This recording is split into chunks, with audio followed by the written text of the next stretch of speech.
जिम्मेदारी माननीय बेनीवाल साहब की। बहुत बहुत धन्यवाद।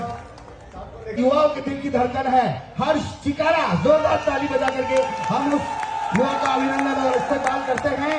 एक ऐसा व्यक्ति तो दोस्तों जब बोलता है तो दिलों के राज खोलता है। मैं चाहता हूं एक बार और अपने दोनों हाथ उठा करके ताली बजा करके हर्ष चिकारा का हम अभिनंदन करते हैं।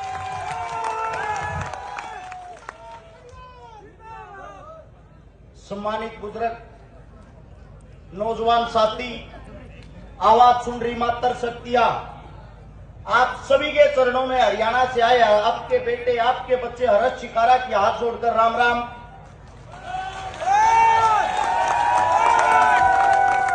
अस्सलाम वालेकुम, जय भीम।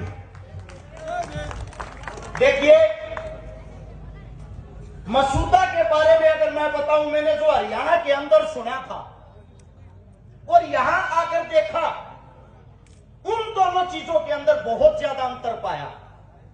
मैंने सुना था विजयनगर का आदमी, मसूदा का आदमी पूरी मुंबई को चलाता है। मुंबई में जो बड़े बड़े बिजनेसमैन हैं वो यहां की धरती के शेर हैं। मैंने सुना था जो बेंगलोर में बड़ी बड़ी कंपनियां चलाते हैं वो यहां के शेर हैं। लेकिन एक बहुत बड़ा दुर्भाग्य, जब मैं विजयनगर के अंदर आया, जो यहां के इतने बड़े बड़े इंसान, इतने बड़े बड़े उद्योगपति, इतने बड़े बड़े धन्ना सेठ होते हुए आज तक विजयनगर का विकास क्यों नहीं हुआ? सोचने की बात है साथियों। ये आप एक वो इंसान हो, आपकी स्टेज के माध्यम से पूरे हिंदुस्तान को एक बात बताना चाहता हूं, जो हमारे बीच हिंदू मुसलमान का जहर बोलते हैं, उनसे एक ही बात कहूंगा, एक चक्कर मसूदा का लगाना और यहां आकर चीता, मेराज और काठात को देखना, जिनके घरों में हिंदू और मुसलमानों का क्या भाईचारा और क्या मेल मिलाप आप लोगों को देखने को मिलेगा। यहां पर अगर एक बेटे का नाम शंकर होता है तो दूसरे बेटे का नाम शहजाद होता है। यहां पर ईद और दिवाली एक साथ मनाई जाती है। ये खूबसूरती है यहां के लोगों की, यहां की जनता की। आप सभी साथियों को एक बात बता देता हूं, जो आप लोगों के, आपके बीच से जो देश के जवान बॉर्डर पर रक्षा करते हैं, अगर उनमें कोई सबसे ज्यादा संख्या में फौज को ज्वाइन करता तो वो आपकी धरती है, आप लोगों की। यहां छोटे से 5 साल के बच्चे को जब मां उठाती है, कहती है बेटा मेहनत कर, दौड़ना शुरू कर, तुझे देश का रक्षक फौजी बनना है।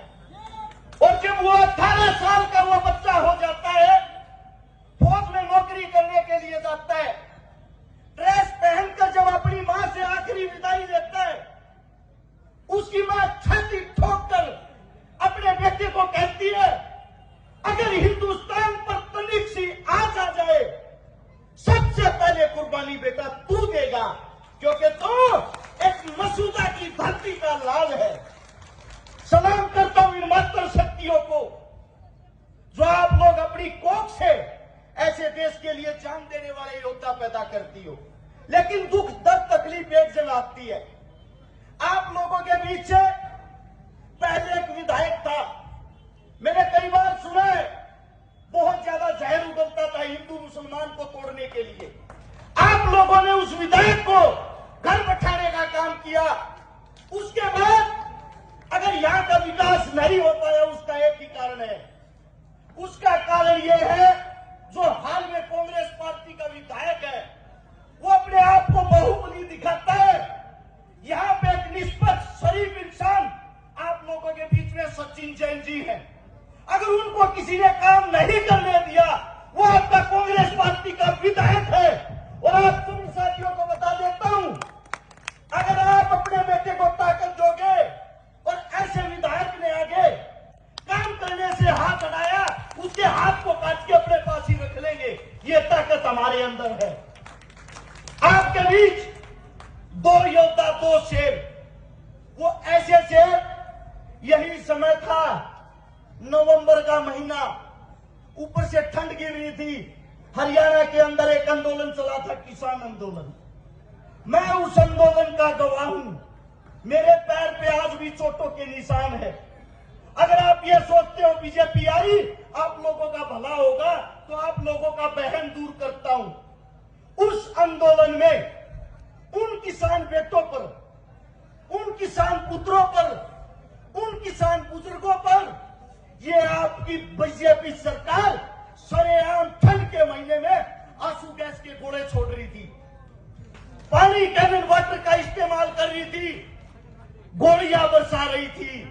उस आंदोलन में 750 किसान शहीद हुए। दिन रात हम लोगों ने आप लोगों के लिए वहां बैठकर उस सरकार को झुकाने का काम किया। और जो कहते थे ये मोदी है, ये नहीं झुकेगा, उस मोदी को हमने उस आंदोलन में कोटा किया और वो कानून वापिस करवाए। आप सभी साथियों को बता देता हूं, उस वक्त अगर आपके पीछे कोई शेर अपने पद को लात मार के वहां हरियाणा में उन किसानों के साथ खड़ा था, तो उसका नाम था हनुमान बेनीवाल। और उसी के साथ अगर कोई दूसरा शेर था, उसका नाम था चंद्रशेखर रावण।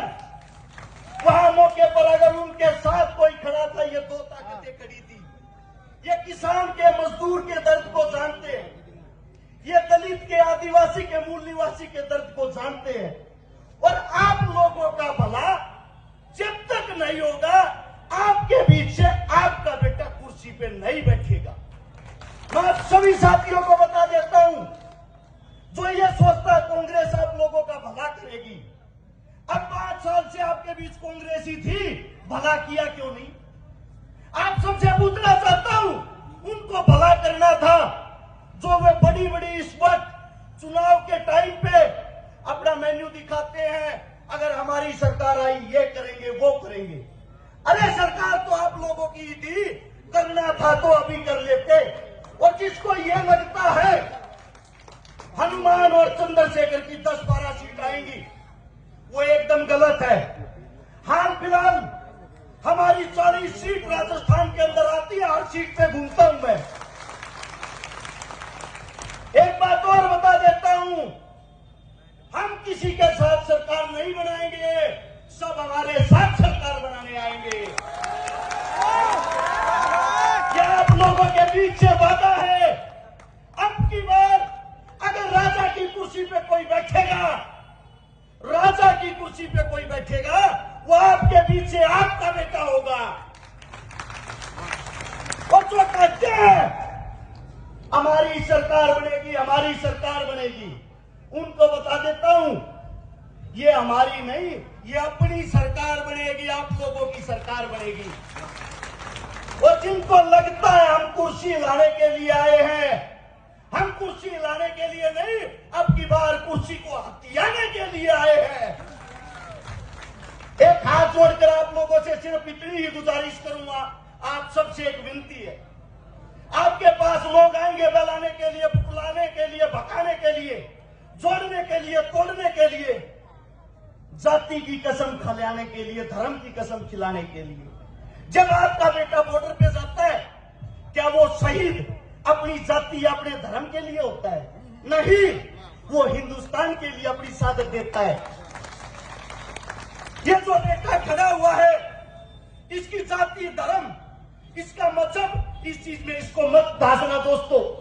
सिर्फ एक ही चीज देखना, ये मसूदा का वो योद्धा खड़ा जो हर घर का भला करेगा। अगर ये हार गया, समझ लेना मसूदा का विकास हार गया।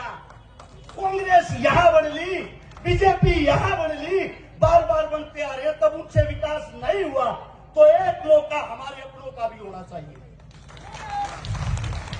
आप सभी साथियों से यही गुजारिश करूंगा, ये मत सोचना इस लड़ाई में हनुमान चंद्रशेखर ही मेहनत करे, ये मत सोचना इस लड़ाई में सचिन भाई मेहनत करे। आप सब हनुमान हो, आप सब चंद्रशेखर हो और आप सब सचिन हो। जब आपके दिल दिमाग में ये आ गया, आपको हराने वाला कोई नहीं होगा। हो सकता है मेरे मुख से कोई गलत शब्द, गलत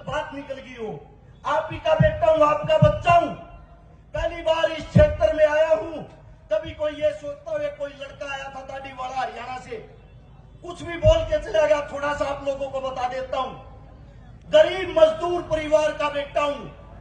बचपन में अपनी मां दादा दादी को खो दिया था, भगवान को प्यारे हो गए थे। उस दुख दर्द से निकल के आपके बीच में अगर आज आके ये बातें बताता हूं, इन्हीं हाथों से हिंदू की, मुसलमान की, गरीब की, दलित की 400 उम्र बेटियों की शादी करवा चुका हूं। इनके माँ बाप नहीं थे। 3000 से ज्यादा उन परिवारों को बसा चुका हूं जिनके घर में एक वक्त का चूल्हा तक नहीं जलता था। जो आपके नेता मंत्री काम कुर्सी पर बैठकर नहीं करते, 35 करोड़ रुपए की नगद मदद उन परिवारों की कर चुके हैं जिनके घर में इलाज के लिए एक पैसा तक नहीं था। कोरोना काल में जब आपकी सरकारें धूम दबा के, आपके नेता मंत्री डर से भयभीत होके अपने घरों के ताले लगा के अपने घर में बैठे थे, उस वक्त इन गरीब माताओं बहनों भाइयों के लिए कम से कम 5 लाख आदमियों को भोजन खिलाने का काम किया था। 135 से ज्यादा सरकार के खिलाफ आंदोलन लड़ चुके हैं, हर बार विजयी होके आए हैं। इसीलिए कहता हूं, अब की बार हमारी हार कैसे हो जाएगी। आप सभी साथी विश्वास दिलाओ मेरे को कि अपने भाई को धोखा नहीं, अपने भाई को साथ दोगे। दोनों हाथ उठाकर एक जोरदार नारा, इंकलाब जिंदाबाद, ताकि हमारी एकता को या दुश्मनों तक पता चल सके हमारी ताकत कैसी है। हनुमान और चंद्रशेखर के शेर कैसे धाड़ रहे हैं। बोलो, तैयार हो? इंकलाब जिंदाबाद। आप सभी साथियों ने इतना प्यार मान सम्मान दिया, दिल की गहराई से आप सभी का धन्यवाद। और जो मैंने बोला वो भाषण नहीं, मेरे दिल की आवाज है, उसका ख्याल रख लेना।